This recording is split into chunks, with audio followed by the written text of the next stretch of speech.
Друзі, всім привіт! Сьогодні в нас на огляді BPC 5 10х50 Tento, рік 91. Даний бінокль перший із 5 останніх подарованих. Як я і обіцяв, під літо я їх почистив і зроблю огляди. Огляд на такий бінокль BPC 5 1050 вже був на каналі в такому камуфляжі. Я думаю, ви пам'ятаєте. Якщо не пам'ятаєте, загляньте сюди. Ну а сьогодні я просто хочу показати вам, як показує саме конкретний BPC 5 10х50. Порівняю з кількома біноклями, оскільки даний BPC 5 залишиться еталоном на нашому каналі як радянський десятикратник. І коли буде попадати якась вінтажна японська оптика, швейцарська оптика і будь-яка інша оптика, то ми зможемо її порівняти із радянським десятикратником, який завжди є в наявності. Я вважаю, що це один із кращих радянських представників десятикрат, тому це фактично максимум Совєтського Союзу, і тому такий бінокль це чудовий еталон. Ну що ж, глянемо, як показує такий BPC 5 1050.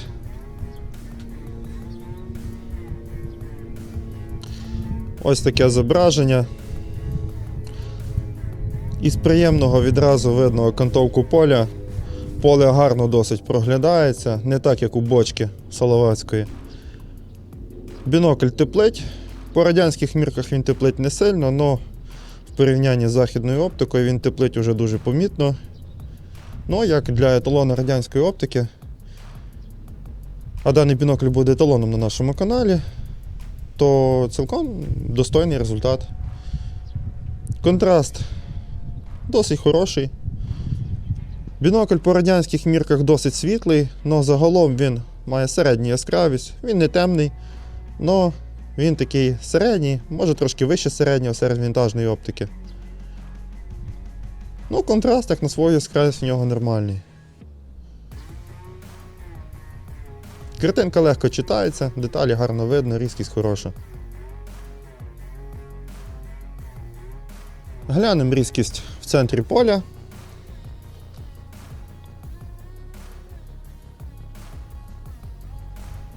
Як бачите, з різкістю проблем немає, бінокль достатньо різкий. Власне, за рахунок цього ці десятки і люблять. Хоч кольори і недостатньо чисті, але різкість моя повага. Як для радянської і не лише для радянської оптики, різкість дуже навіть достойна. Я б сказав, що серед вінтажа не дуже є багато біноклів, які показують таку ж різкість, враховуючи його ціну. Даний бінокль недорогий, тому показує він дуже навіть достойно. Глянемо панорамну картинку в даного бінокля.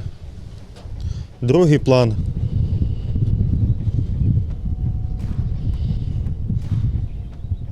Ось такий панорамний вид у даного бінокля.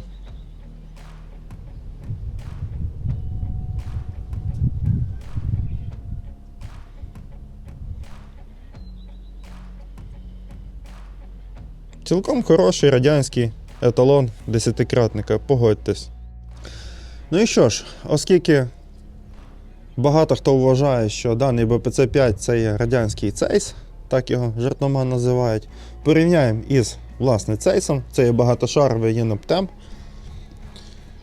Ну що ж, дивимося в BPC 5. Ось така картинка у BPC 5. І глянемо у Єноптем. Ось така картинка у Єноптема. Ну, звісно ж, радянський бінокль і близько це не цейс, хоча є хорошим біноклем.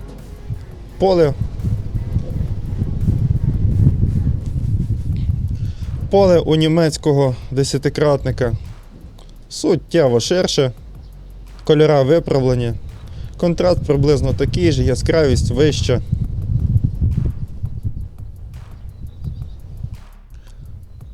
Ну і глянемо різкість в центрі поля, це є радянський десятикратник BPC 5 10х50. Ну, чудова різкість.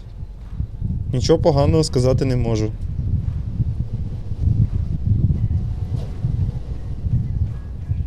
Давайте глянемо різкість у Цейса.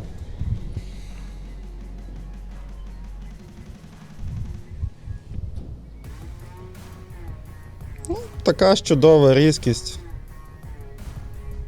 Але хороші кольори і вища яскравість. Ну і поле краще.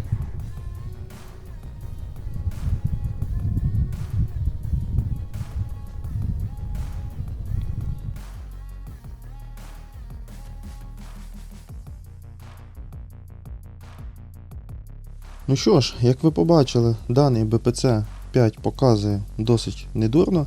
Так, звісно, у нього є проблеми, як і в будь-якої іншої радянської оптики, тобто кольори досить посередні, видно сильно теплинку, також яскравість хотілося б трохи вищу, той же східнонімецький Zeiss помітно яскравіше, звісно ж. Проте різкість прекрасна у даного бінокля, на диво.